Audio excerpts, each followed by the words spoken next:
President Trump took to Twitter to mock the Biden campaign. Have a look.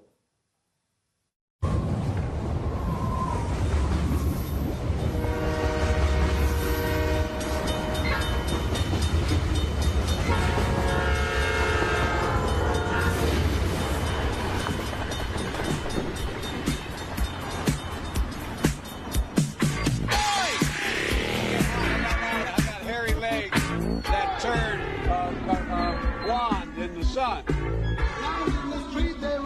the kid used to come up and reach in and pull and rub my leg down so it was straight, and then watch the hair come back up again. So I learned about roaches. I learned about kids jumping on my lap. And I've loved kids jumping on my lap.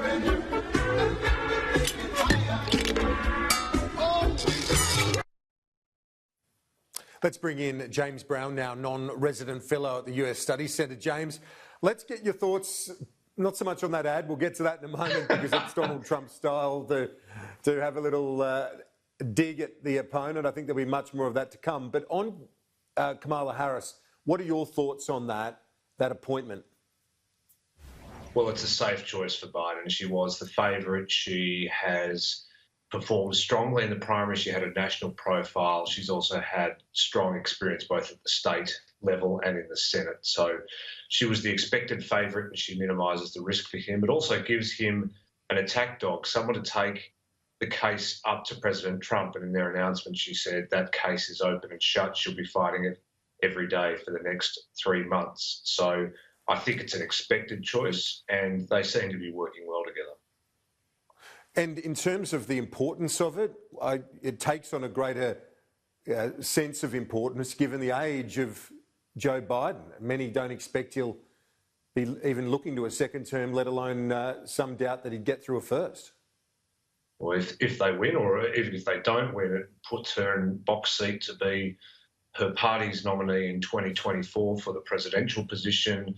The chances of her succeeding Joe Biden are reasonable. I mean, I think nearly a third of US vice presidents have stepped up to the main job, and given his age, it's entirely possible that he may not get through to the end of his term if he's elected as president when he would be 81. So she also brings a generational shift to the campaign.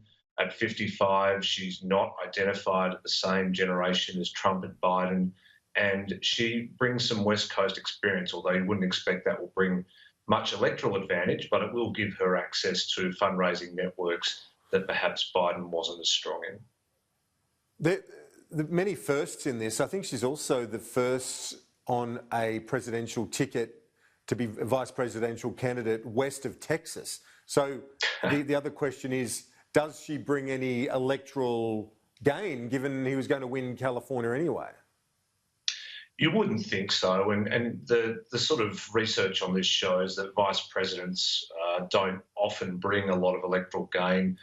In a few examples, LBJ, for example, with Texas, when he was the vice president, there was significant electoral gain, but generally that's not the big bump you get from a vice presidential appointment. There are risks, of course. We've seen vice presidential appointments that haven't worked out in the past, and you think back to Sarah McCain, but she's only the third woman in US history to be on a presidential ticket as vice president. She's obviously the first black woman to be on that ticket, so that's a significant thing for her party. What's your sense of where things are now, 81 days out from the election? Obviously, the polling we all take with a grain of salt, given the events of the last electoral cycle, but it's closer than people think. Look, it's narrowed a little bit. We've seen a consistent lead for Biden in the polls, but those numbers have narrowed over the last couple of weeks. And of course, there's a lot of developments still to run. This could well be a close election, you would expect.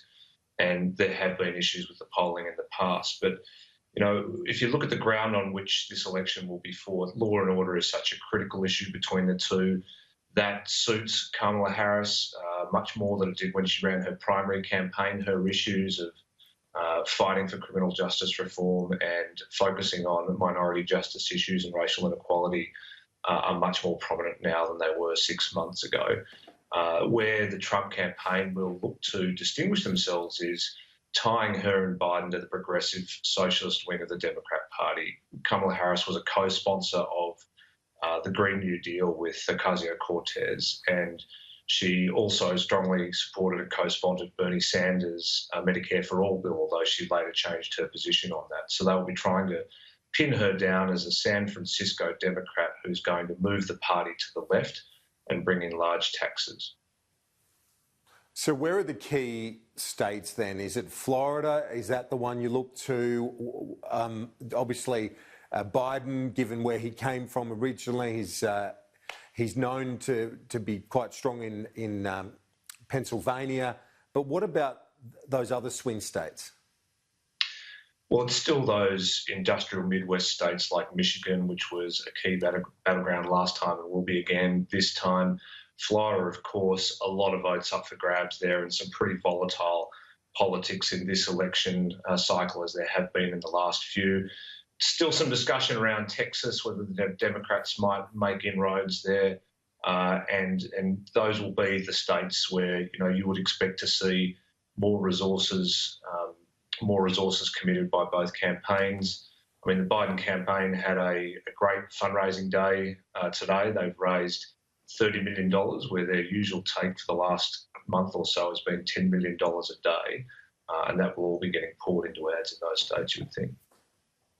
And now let's go back to where we began, really, in terms of the Kamala Harris, appointment to the ticket, because I guess looking at this in the context of turnout, who shows up to vote, that's going to be so important when we get to that election day in the first Tuesday of November. Yeah, that keeps the momentum on the Biden ticket's focus on getting black voters to turn out.